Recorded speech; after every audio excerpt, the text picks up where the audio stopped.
Hello, bonjour, and welcome to the Don't Wastewater podcast. I'm your host, Antoine Walter, and in today's episode, I am thrilled to welcome Alan Condron as my guest. Alan is a scientific researcher and a climate modeler at the Hole Oceanographic Institution, the world's leading independent non-profit organization dedicated to ocean research, exploration, and education. Actually, my discussion with Alan is the closing part of a triptych dedicated to iceberg harvesting and towing to provide water to arid places of this world. After my opening investigation that you can find in the bonus episodes of this podcast and on YouTube, and my deep dive on the Emirates project with Abdullah Al-Shehi, we'll go this week in the depth of the science behind all of that while using the Cape Town Iceberg project to which Alan contributes as an illustration. Alan will explain how icebergs drift in oceans can be modeled, what we can learn from it, how an iceberg would behave along a towing route from Antarctica to South Africa, and how large the iceberg shall be upon departure and arrival to cover 20% of Cape Town's water needs. But he also raises the still open questions, discusses ecological impact, bigger picture, day zero, proof of concept, financial equation, and you'll even hear about the Titanic and the Queen Mary too. So I let you discover my conversation with Alan right after this gentle reminder. Please share that episode with a couple of colleagues or friends. Really do it, and I'll meet you on the other side. You're listening to Don't Waste Water, the podcast that helps water professionals to improve their wastewater treatment, optimize their operation costs, and keep up with the latest market trends. This podcast is brought to you by GF Piping Systems. As a leading supplier of piping systems made of plastics and metal, GF Piping Systems is the global expert for the safe and reliable transportation of water, chemicals, and gas. For more information, visit gfps.com. Hi, Alan. Welcome to the show. It's a pleasure to be here. Thanks for having me. I have to say, it's a very interesting and intriguing topic we will be covering today. But before jumping into that part, I'd like to open with our good old traditions, and that's the postcard. And you are going to send us probably a salty postcard compared to all the postcards we had so far. So what can you tell me about the place you're at right now? I can tell you it's a beautiful day here. We're on Cape Cod in Massachusetts. I'm actually at my house right now, mainly because of some COVID restrictions, getting my kids back to school and juggling schedules. Yeah, that's about it, really. We're about a mile from the beach. It's beautiful. So there's a reason why you're a mile from the beach. It's that has to do with your job. I mean, many people have the beach as something they do in the holiday. For you, it's every day. So maybe you get bored by the beach. I hope not. But can you tell us in just a simple words what you're doing today? Yeah, absolutely. Yeah. So I'm going to tell you a bit about myself too. Yeah, I'm a climate modeler by profession, essentially using numerical models to simulate the climate system, to understand climate change, past climate change, so how things, glacial time scales, and also future climate as well. So, what's going to happen if we keep putting, more CO2 into the environment? What could be the sort of feedbacks, from doing that, right? Or the consequences from doing that.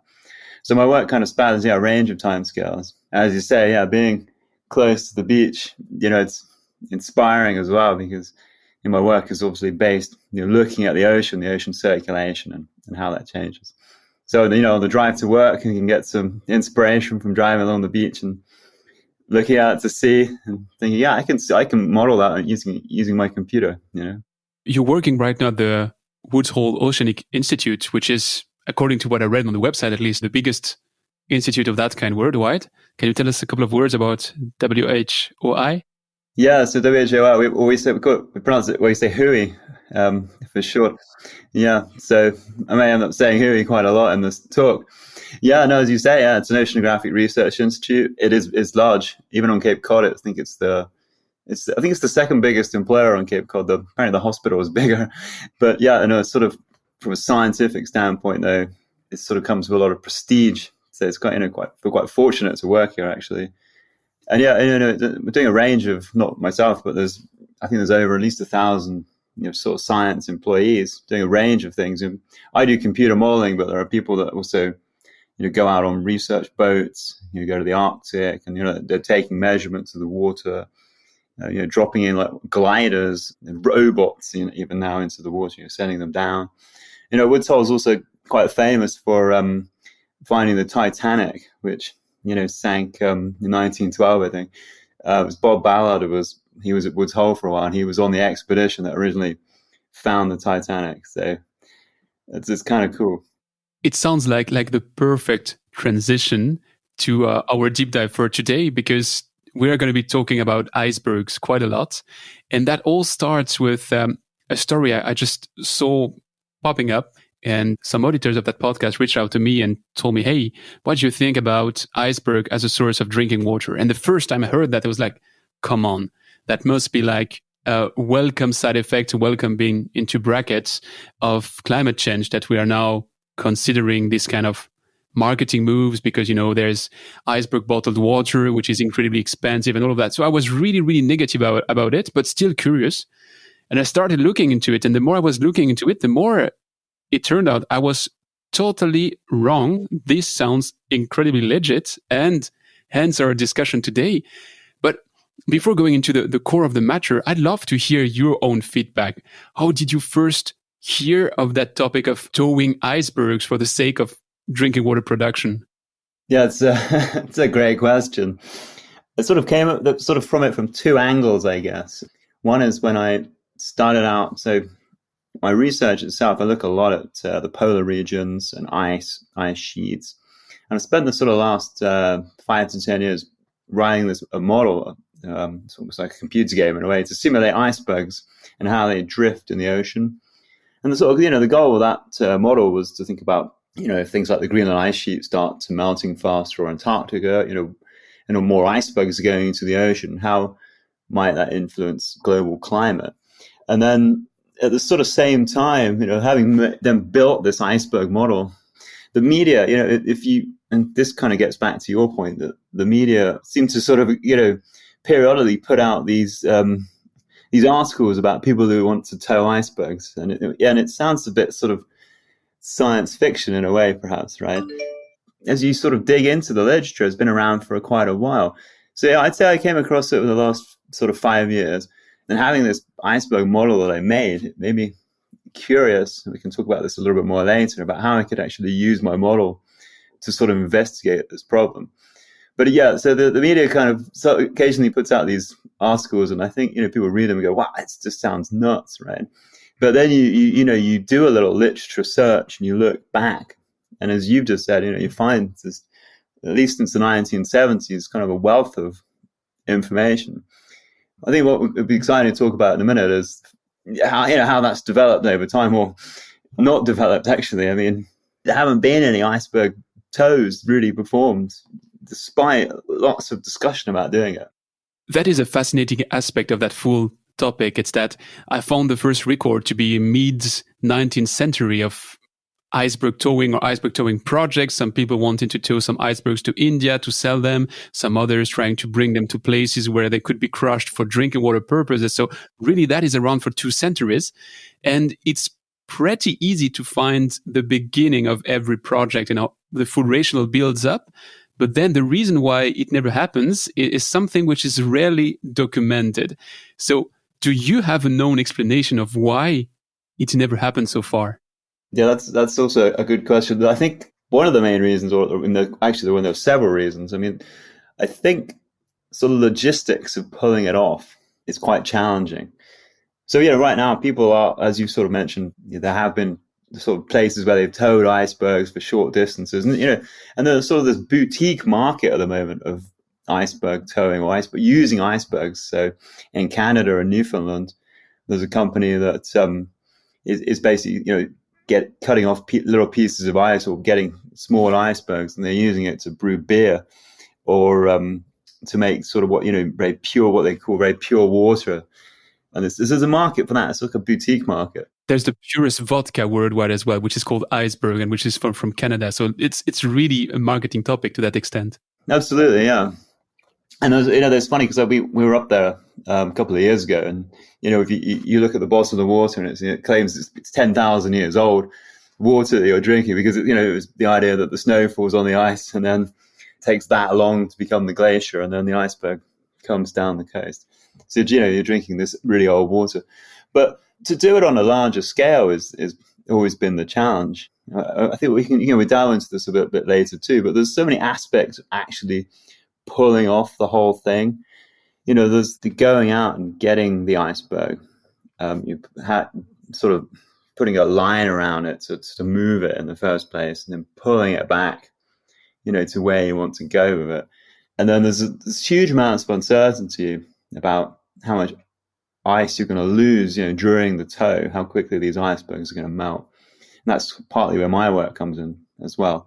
Yeah, what does this tow even look like? What do you put around the iceberg? Is it just simply a piece of wire, a rope, some type of very much more sophisticated insulating material that can help, preserve the iceberg as it's towed? And I think part of the problem is, what do you do with it when you get it to the destination? So, you arrive at your destination where you want to extract the water. You've got some large vessels, and behind it you have this huge iceberg. And then you have this issue, well, okay, now we've got the iceberg. We have to somehow get this water on shore without contaminating it. So we don't want the salt water from the ocean to go into the iceberg. And how do we actually go about doing that sort of extraction of the water? Where do we put the iceberg? You can tow it somewhere. There's an interesting problem, but perhaps not a lot of people think about it, is if you're going to bring a really, really big iceberg back to a place like Cape Town, which is having water issues, or Perth in Australia, your iceberg is going to be quite thick. So as you start to approach, the harbour or whatever that you want to extract the iceberg, it's going to hit the bottom of the ocean, probably quite a long way out from where you want it. It's not this idea you can just bring it right up onto the beach. An iceberg that's going to provide an amount of water that is usable is going to be, 100, 200 meters thick, for example. So the problem is that as you bring it up to the coast, you're going to hit the bottom of the sea really quickly. So then your iceberg's stuck offshore. And so you have to come up with some sort of clever way then to get that water onshore. Regarding the arrival itself, just before we go into the depth of that, I like, just for the muggles like me, which are not day in, day out, like you're working with that, if we can just recap the principle of the project. Because when we are talking of iceberg, we opened with the Titanic. It's not this kind of iceberg we're talking of. If I recall what was written in these reports in the 70s, which was really the decade where lots of people were looking at that, we are talking of an iceberg which is several tens of kilometers long. Is it still that size that you're looking at? If yes, of course, you imagine that you're not dragging that into a harbor, I guess. Yeah, right. So we've begun to look at this, and the model we've sort of gone along is the Cape Town idea. So there's been a guy, Nick Sloan, has been working on this. He's a marine salvage guy, and it's a project I became involved in. Nick is famous for raising the Costa Concordia back in, I think it's 2012. And, this gets back to your earlier question about how I became interested in this. There was an article in the BBC, I think in 2018, that interviewed Nick, and he'd sort of decided that, being the marine salvage expert he is, that he might as well turn his attention to moving icebergs, and thinking as a water way to relieve water stress. I thought, wow, this is it's fascinating. I'd sort of known about this before, but I obviously growing up in England too, I'm sort of heard about the Costa Concordia, and it was actually I sort of reached out to Nick and said, hey, I've got this iceberg model. Can I help in some way with your project?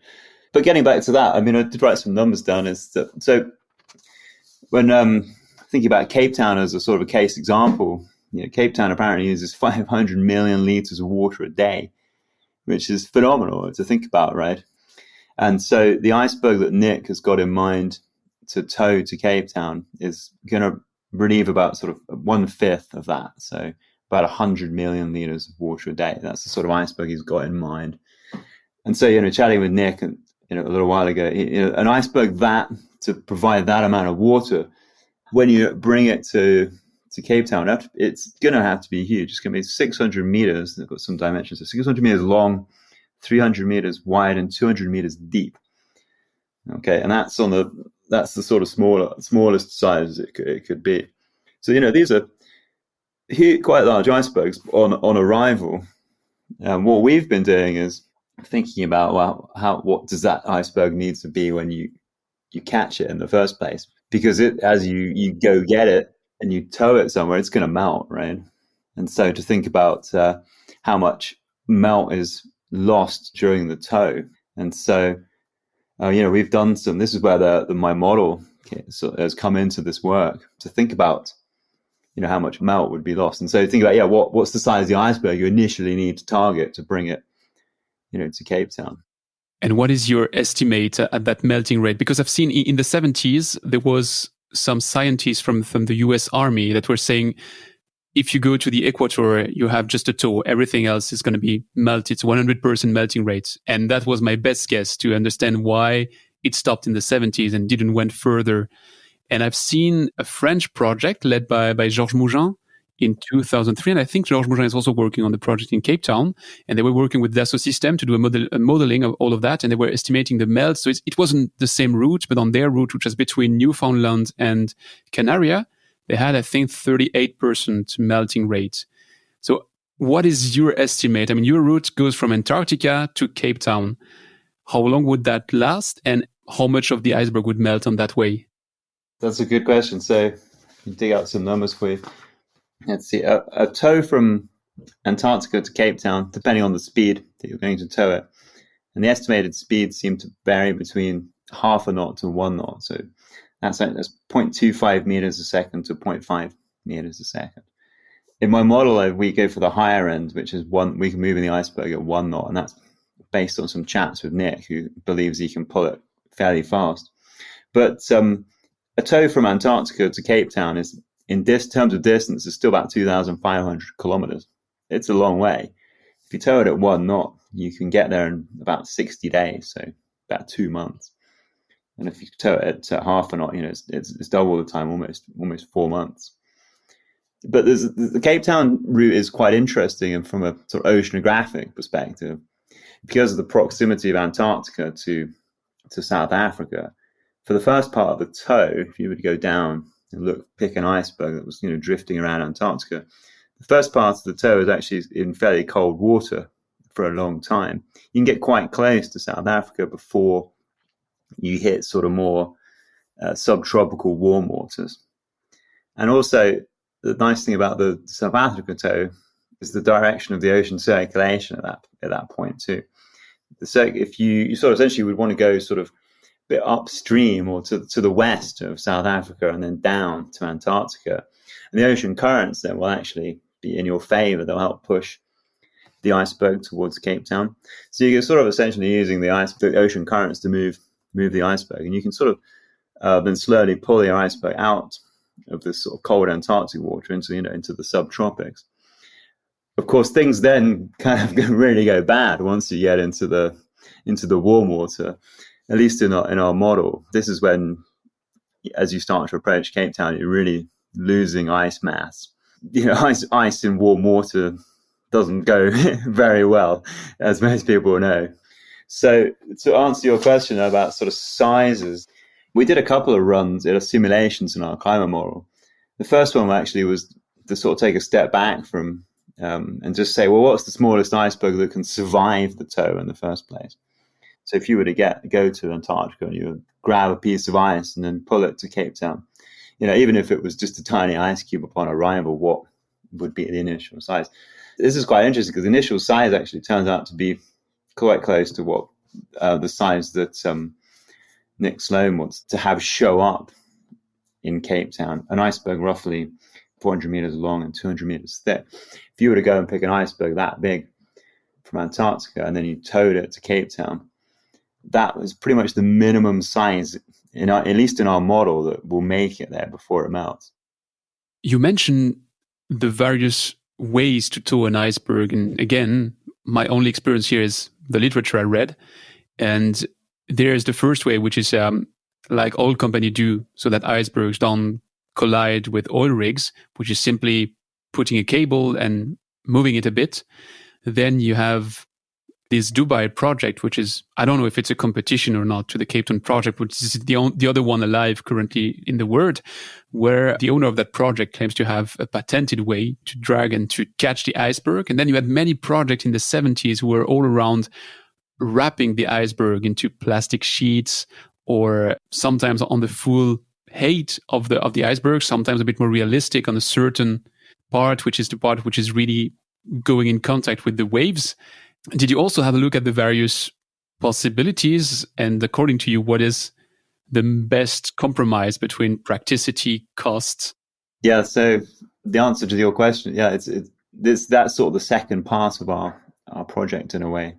We haven't actually looked at the effects of sort of wrapping the iceberg in a material.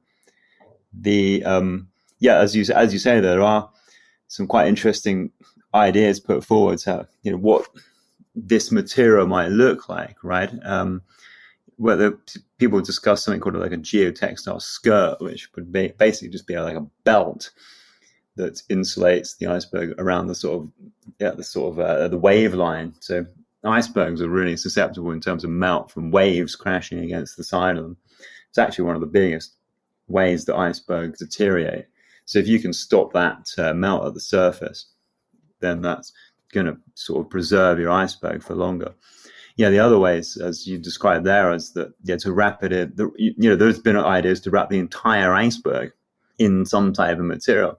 I mean, this is quite interesting though. So if you worked out the surface area of one of these icebergs, you would need phenomenal amounts of material, right? If you're looking at an iceberg it's a half a kilometer long by, say, a third of a kilometer wide, and it's 200 meters thick, right? At the time, if you work out the surface area of that, and then you imagine what that might look like as a material sort of wrapped up on a spool or something, it's going to be kilometers and kilometers long of material. Is it feasible to be able to wrap an iceberg in something like that, right? It's like wrapping someone in bandages all the way from head to toe. It's a lot, right? What we've done in the model so far is we've just been looking at what we call unprotected icebergs. So they're not insulated in any way. And that's sort of where our basic melt calculations have come from. But, and to get back to that too, so if we wanted to get an iceberg to Cape Town that could provide a significant amount of water, say it's 1/3 or 1/5 of the drinking water, the estimates still come out fairly good. You need an iceberg about 1 kilometer long in our model by 600 meters wide and 300 meters thick. It might sound really big, but in terms of Antarctic icebergs, it's actually not anything unusual. You wouldn't have any real difficulty in Antarctica finding an iceberg like that. There are ones that are much, much bigger. So, you could sort of locate one of those and then pull it back. So that survives the tow. And then when that gets to South Africa, it provides the required amount of drinking water, which is about 100 milliliters a day. There's a sort of caveat with that, though, because if you just leave your iceberg, so you bring it back and it's brilliant, it's the right size, right? It's got all the water you need. But if you leave it offshore, you don't do anything with it, because it's surrounded by essentially subtropical waters, which are 25 degrees C. Air temperature is a similar temperature. In our model, if we leave it offshore for 2 months, it's gone. It's completely melted. I mean, you've got this massive iceberg, and it's great, but it's got all the water that you need to help alleviate drought in South Africa, or in Cape Town especially.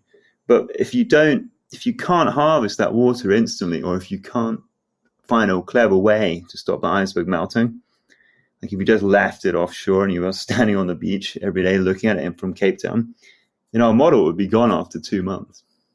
That opens up another issue with the towing, right? What do you do with the iceberg when you get it to its destination? You have to come up with some sort of clever way to either very quickly harvest the water or to stop it melting as well.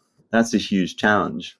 So in the Cape Town project, you have Nick Sloan, which is, I guess, dealing with the actual towing. That's his expertise. You are looking at the model of what you need to have as a size, then what you need to drag. Who's looking at the part where the iceberg is actually next to Cape Town and you need to crush it in order to turn it into drinking water? That's a great question too. That's actually part of the aspect I'm not actually all that too familiar with. I know that I think on Nick's team, or some of the presentations I've seen by Nick, he's described ways that you would extract this water. This idea of sort of open, what would appear to be like an open cast mine where you have an iceberg and you can then drill down through inside it. But of course, that doesn't avoid the problem of if you have it offshore, it still doesn't get around the problem that it's going to be sitting in very, very warm water, right? There's also been, I think there's been just ideas about bringing these things into like dry docks, where you could somehow bring it close to the shore, or whether you sort of could break it up into smaller pieces. I think that, getting back to your earlier points about what are some of the reasons this hasn't been pulled off as a viable way for water is the harvesting aspect of the iceberg. I just wanted you to compare quickly, just to put into comparison. If I take the iceberg, the size you're mentioning, so you said 200 meters deep. 600 meters long, 300 meters wide, and about 200 meters thick, yeah. So this 200 meters thick, I mean, a part is going to be outside the water, but we know the metaphor of the iceberg, so a lot of it is going to be underwater. But if we compare it to a ship like, I don't know, the Queen Mary, or there's probably a bigger one now, how bigger is the iceberg? Just to get a comparison. Yeah, that's a good point. So the classic analogy about that you only see the tip of the iceberg, right? I mean, so roughly about a tenth or an eighth to a tenth of the iceberg is below the water, right? So if you've got a 200 meter iceberg, you're going to be looking about 20 meters above water. It's just quite funny because it will look quite small actually it won't look like it's that thick if you were standing on the shore looking at it, because 180 meters of it would be under the water. I'm not entirely sure how long the Queen Mary is. I was just Googling it, and it's about 70 meters deep. Okay. But I think you don't have the same ratio of 10 to 90% between what's submerged and what's not submerged. So I guess you cannot drag. I mean, I guess it must be difficult to drag your iceberg up to the shore, as you were mentioning before. And even if it's not the shore, even if it's a harbor, which is meant for those big ships, it's probably still not meant for an iceberg. Or maybe you don't want to block your full harbor because you're harvesting an iceberg for the next 2 months. So arrival is going to be tricky. Yeah, absolutely. Yeah, if you go on Google Earth or something, you can look at the sort of water depths, around Cape Town, for example, and as you get towards Cape Town, that area around South Africa, as you come up onto the continental shelf quite quickly, the water gets shallow, and then you have quite a long distance before you get to land that's is shallower than the thickness of the iceberg. That's the problem. But still, if I put all of that a bit in context, Cape Town was facing this day zero in 2017, 2018. Some rains saved the day, but climate change is not going to disappear. So chances are that this day zero is going to come again. And we estimate, there are several studies, by 2030, the world is going to miss about 40% of the needed water resources just to cover our needs. For sure, you can still find a compensation somewhere. We've been discussing on that microphone how you can reuse water, how there's lots of options. But still, it's quite intriguing that in that context, you have so much renewable water in those icebergs, and no one ever said, okay, let's try it. Maybe we end up with just a toe, but still in terms of magnitude of cost, it doesn't sound to be really from another world.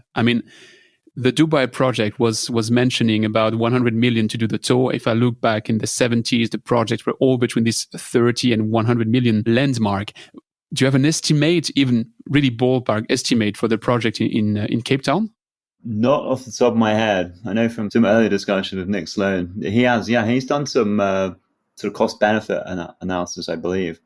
But no, not really. There's lots of things to factor in, I think. It's the cost of the vessels that you're going to be using, having the crew. It's, as we've sort of discussed earlier, it's not a short tow. It's going to take, a couple of months to move this thing. It's the cost of the fuel, for the vessels themselves. And this is sort of spurring my mind onto another topic, which we perhaps can touch on in a minute, is the sort of environmental impact of actually performing the tow as well, right? So, if you're going to be burning a lot of diesel to pull these icebergs, in your towing vessels, is there a carbon footprint, or what's the carbon footprint associated with performing the tows? If it's something that's going to be performed routinely, that needs to be discussed, right? I guess it's a matter of what's the benchmark, because if you're not getting your water from an iceberg. You're probably getting your water from a desalination plant. And a desalination plant, they've made lots of increase in performance, and it's much better today than it was maybe 20 or 30 years ago. But still, there's a base principle, which is you're taking out salt from the water, which means you're returning that salt somewhere to the ocean, which is quite bad in terms of the ecosystems of the ocean. And of course, it needs a lot of energy to take that salt and the brines out of the water, I mean, to separate water and salt. I'm really hitting open doors, but we are comparing an iceberg to a desalination plant, not to a river, I guess. That wouldn't make sense compared to surface water, because I saw that was also one of the discussions around in Cape Town. So the ecological impact, I see it double-sided. On the way, of course, it's not the natural place for an iceberg, so probably there must be an impact of having something cold in hot water. But on the other side of that same story, if you're desalinating at the exact same place where your iceberg is melting, well, all of a sudden you're adding fresh water in a place where usually you're only returning brines and heavily salted water. So maybe you're striking a balance. It's really Muggles inputs here. But on the ecological point of view, did you or someone of the team have a look at what would involve to actually tow an iceberg on that route and to have it melting next to Cape Town? Yeah, so we're beginning to sort of open up discussions at WHOI with our sort of biology department to look into this. And you sort of hit the nail on the head completely there, right? It's sort of almost the opposite of desalination, right? With the iceberg, you're moving this cold sort of frozen thing into a warm environment, and then as it melts, it's releasing cold fresh water. So yeah, there's what's then the consequence of that iceberg, releasing that water into the environment, and sort of second, well, to move, to go on from that is the fact that the icebergs, as you bring them on shore and they ground on the floor, right? So there's also going to be this cold water is going to be released on the seafloor too. So there might be creatures that live down there.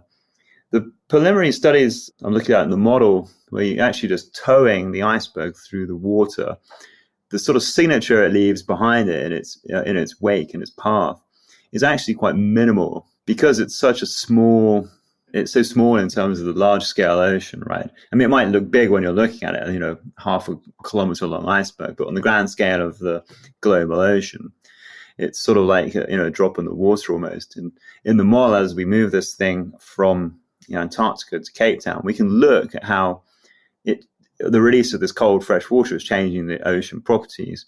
And in terms of the salinity or the temperature, it's very, very, very slight, very, very small, in fact. It's not until, you get the iceberg to its destination, though, that then you're potentially running into trouble, right? Because then it's stationary, it's in one place, and it's constantly just releasing cold, fresh water into the environment. And so, that's what we're now discussing with the sort of biology department here at WHOI is, if you were to look at what sort of species of fish and, marine creatures live in that environment, can they tolerate that? And do they even care? I mean, if maybe they'll just move out of the way a little bit and they won't really be impacted by it. Or is it going to be significantly worse than that it has a much more detrimental impact? And you can imagine perhaps that just doing it once wouldn't really have a huge impact, but if this was eventually to become something that's a bit more commercially viable, that perhaps the repeat process over time, could sort of have a larger knock-on effect, right? And I think, so this gets back to the harvesting of the ice, and I think there needs to be a sort of clever way, perhaps, to, when you get the iceberg to its destination, to stop it losing all that cold, fresh water into the ocean somehow. Because as the model shows as well, if you just leave it there, it's going to melt extremely quickly. It's going to melt so quick that you're not going to be able to extract enough water to solve your water crisis. So if I get you right, I mean, we've seen that you still need to capture your iceberg, you still need to tow it, you still need to bring it. It has to have the right side, not to melt on the way. But all of that seems to be more or less in control according to your modeling. The bottleneck today is, what do you do upon arrival? I mean, all the rest, I have the feeling, listening to you, that it can be sorted out. But once you bring it, if you're not able to do something fast enough, then you start having maybe ecological programs, maybe your money invested is melting away, and all of that then is for nothing. But if you look at the first desalination plants, if you look at the first time every kind of technology has been put in place worldwide, it's never perfect the first time. So I'm wondering, what would it need for someone just to say, okay, it's not perfect, it's not going to be perfect, probably our iceberg is going to melt there and we're going to take maybe 2 bottles of water, and it was probably not worth it, but we did it. No, I think absolutely right. So, and that's my real interest in this project too. It's easy to focus on the negative things, right? All the things that could go wrong, with the capturing, the towing, the harvest, the extraction at the end, right? I think at the end of the day, just performing a tow to see if it's actually possible is really important, to go and do it. And then, if you say, you get this iceberg and you get it to Cape Town, and it's just a trial experiment, right? As you've sort of said, you're not aiming to solve the water crisis with one iceberg, but perhaps, you get it to Cape Town, and they should sort of back up and say, climate model or an iceberg model is just a model, right? It's based on some equations about how we think ice melts in the ocean. And it's probably not perfect in any way. Perhaps if you perform an actual tow, maybe we'll find that it doesn't melt as fast as the model predicted, for example. Maybe it survives a lot better. You end up with something that's much bigger. Maybe we found we could pull it faster than we already thought. This idea that you can pull it at half a knot to a knot, if you sort of poke around the literature, it's not really based on too much theory. There was some ideas that if you pulled a big iceberg really fast, they would sort of start to oscillate almost like in a wave kind of pattern, and that would cause them to break apart. Maybe it's possible we can pull them much faster than we think too. So, you can show up in Cape Town with an iceberg that's much, much bigger than the model ever, or the theory behind it ever predicted. And I think then if you said, this is great, and you could work out how much water is left in your iceberg when you get it to where you want it to, and say, wow, this is really like a really sort of financially viable amount of water. And it's a volume of water that could help, alleviate some sort of drinking water crisis. And I think then is to say, right, well, wow, what do we need to do then to get this water on shore? And perhaps then it's to sort of sit down and think, right, what would the infrastructure need to be, right? Some sort of perhaps dock-like facility that sort of has a sort of deep water channel, perhaps, that you could bring the iceberg in on. And then once it's in there, maybe you could sort of shut a door behind it. If you can get rid of all the salty seawater around the iceberg, that's going to make life a lot easier with your extraction, because what you don't want is salt water getting in with your iceberg water. The icebergs, one of the sort of beauties about harvesting icebergs is the water is extremely fresh, and so you don't really need to treat it to drink it. I mean, you can actually just drink it, and we've done this with the students in Newfoundland, where you can get a little iceberg and you can put it in a cup, and it tastes amazing. It's pure and it's fresh. And so to come up with a way to be able to extract that water without the salt water getting into it, I don't believe you can just leave it offshore, and because it will just disappear. But if you can do a tow and you can show that it works, I think that itself would open up a huge window of opportunity to sort of move this work forward, move it out of the sort of realms of science fiction, fantasy, move it to something that really could work. Did you have any contact with the Emirati project led by Abdullah Al-Shehi? I met him at MIT a couple of years ago. He was visiting, and he was talking about he'd been trying to raise a lot of money to pull off his project. And he was we sat down, and I was showing him my model actually, and what it could do. I know there's been a lot of interest in the United Arab Emirates for quite a long time now, right, about this idea of using icebergs. There was this conference in 1977, which was funded by the Arab Emirates.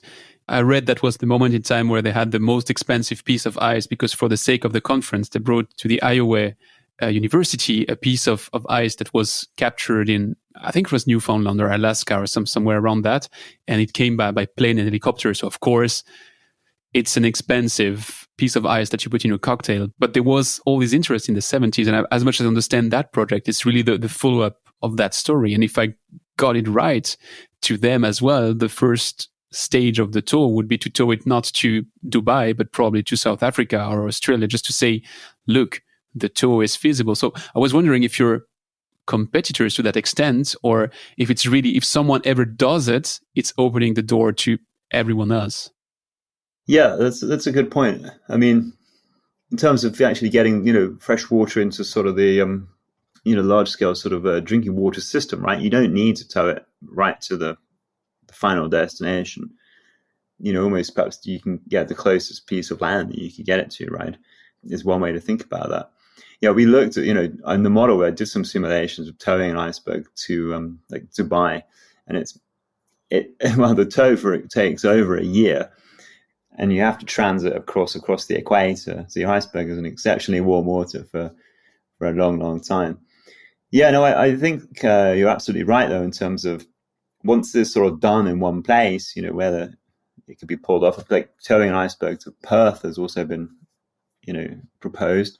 I think that's very similar in a way to towing one to Cape Town. They both have the oceanography in those regions are both very similar in terms of you're close to Antarctica, and also the ocean currents sort of benefit you, that it will push, the iceberg towards your final destination. And both those tows, the Cape Town and the South African tow, the Cape Town and the Australia tow, are pretty much the same distance. Maybe to me, a last question in this deep dive, it's around the financing. I know you said that you don't necessarily have all the numbers for the actual project, but when I was reading the report from RAND from 1973, they were making an estimate and was saying that the actual towing would be costing $8 per 1,000 cubic meter.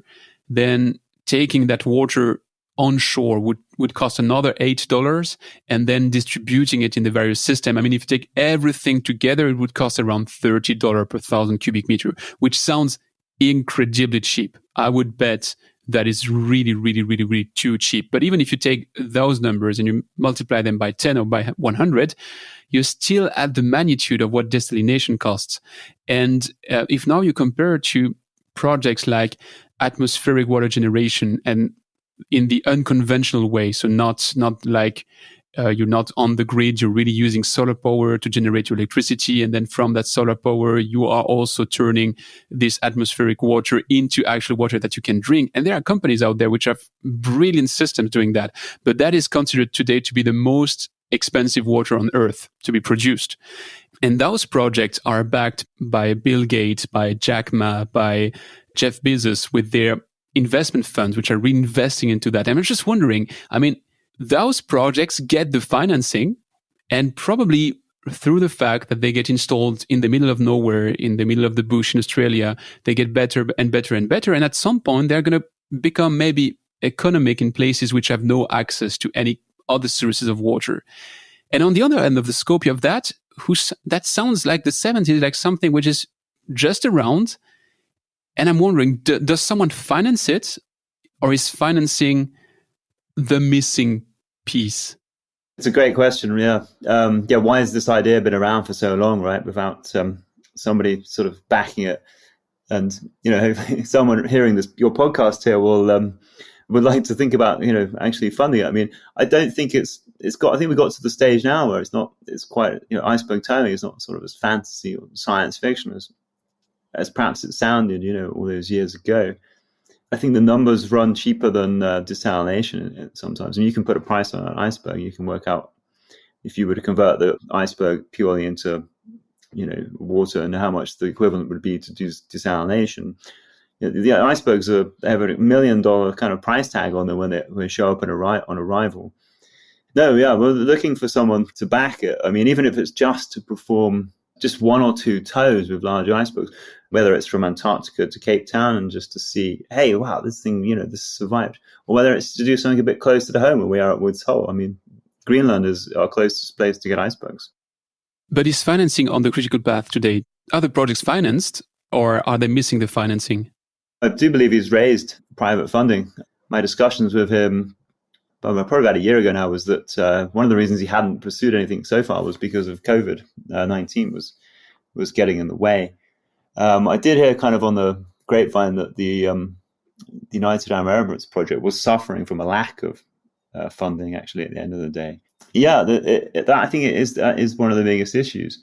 But I think if people are thinking about funding this, I think they need to sort of take a step back, and it doesn't have to be the whole package to fund to begin with.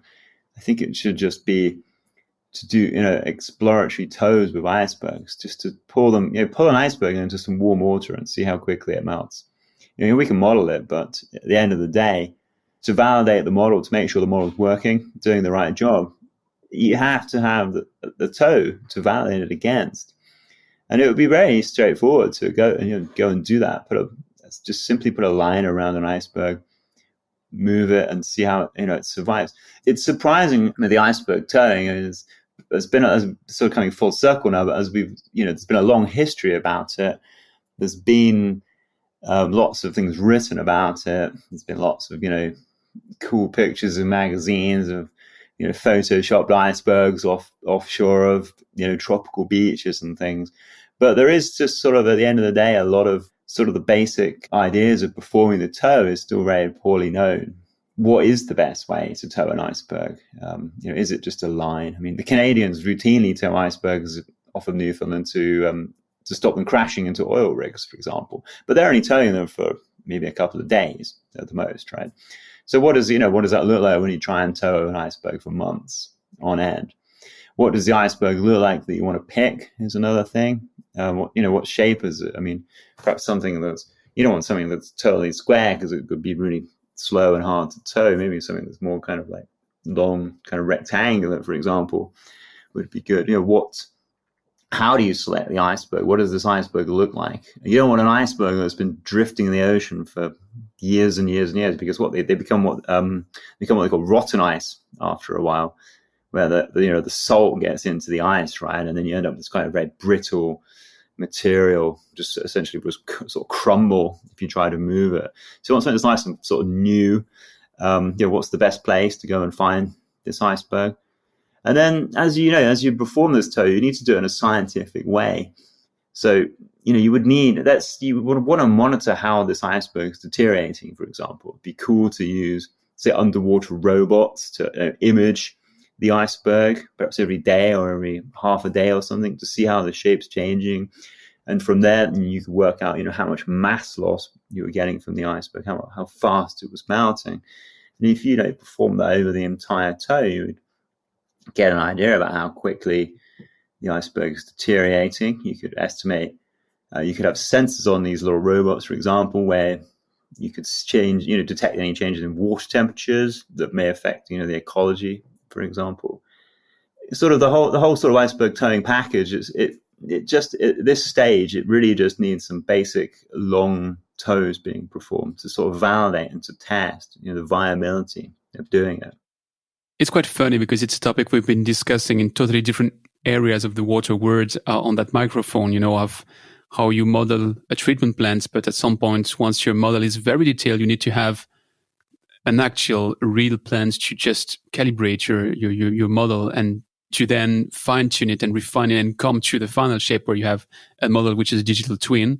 So I feel like if I get you right there, that's the next step for you, which is someone actually towing that iceberg, that you can study it and then calibrate your model and then finally probably optimize the way it's done. So I think it's going to be something really, really, really fascinating to follow. But on the other end, I could also put exactly as much chances that in 50 years from now, another podcaster is making another interview with another scientist and saying, hey, that is really a hot topic. Because when I was reading what John Isaacs was writing, I think he passed in 1980.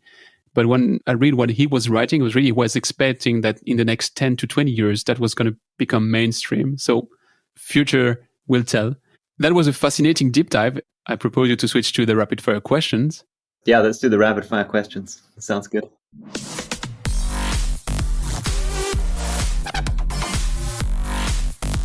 It's time for the rapid fire questions. So in that last section, I'm asking short questions. I'm trying to be less vocal than I was so far. I was really talking a lot today. Sorry for that, but it's a really fascinating topic to me. And if you can keep the answers short, then we are within the topic of the rapid fire questions. First one, what is the most exciting project you've been working on and why? Yeah, it's another good question. I mean, I think the iceberg towing is certainly a fascinating topic. I should point out it's not always my main topic. I mean, we do a lot of Antarctic climate research in general, and that's sort of one of my main focuses: future sea level rise and future climate change. What's your favorite part of your current job? That's probably the flexibility of the job, actually, and the ability to some extent anyway, to be able to choose, what you work on, right? So the iceberg topic is probably a good example of something that would be hard to work on if it wasn't at Woods Hole. What is the trend to watch out for in the water industry? That's a good question. I mean, I don't really have a solid answer for that. I mean, you've discussed various other ways to extract, water from things like, almost like dehumidifiers, for example. As time goes on, I think the need and the demand will change our ways of looking at what we consider now to be viable water sources. What is the thing you care about the most when you're working on a new project, and what is the one you care the least? For a new project, I think, in all my projects actually, I mean, the scientific accuracy of the work I'm doing, making sure that the results are correct, but also doing science is sort of society relevant too, things that feel can impact society as a whole. And what is the one you care the least? I don't think there is something I care the least about.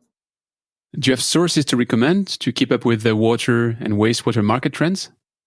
Unfortunately, I do not have a good answer for that question. And final question, would you have someone to recommend me that I should definitely invite on that same microphone? I mean, perhaps given our discussion about Nick Sloan, I think he would be a perfect candidate. It'd be nice to hear where he's at with his towing project. Perfect. That sounds like the perfect follow-up to our discussion today. Well, Alan, it was a pleasure to meet you, to dive into that word which I didn't know at all before starting. And I'm glad that you mentioned this scientific accuracy being something important to you, because that sounds reassuring to me. Because, I mean, when you just hear that as a fantasy, it can sound like really a fantasy. But it sounds, at the second pass, to be much more tangible than this raised eyebrow I had at the very beginning. So thanks a lot. And I'd be very happy to have you again to prove your model right or wrong once the first tow actually happened. Yeah, it was a pleasure. Thank you very much. I'm very happy to come back and chat more as well with an update of what we've been up to. Thank you. Thanks for listening to Don't Waste Water. This podcast was brought to you by GF Piping Systems. Loved this episode? Head over to Apple Podcasts to subscribe, rate, and leave a review. See you next time.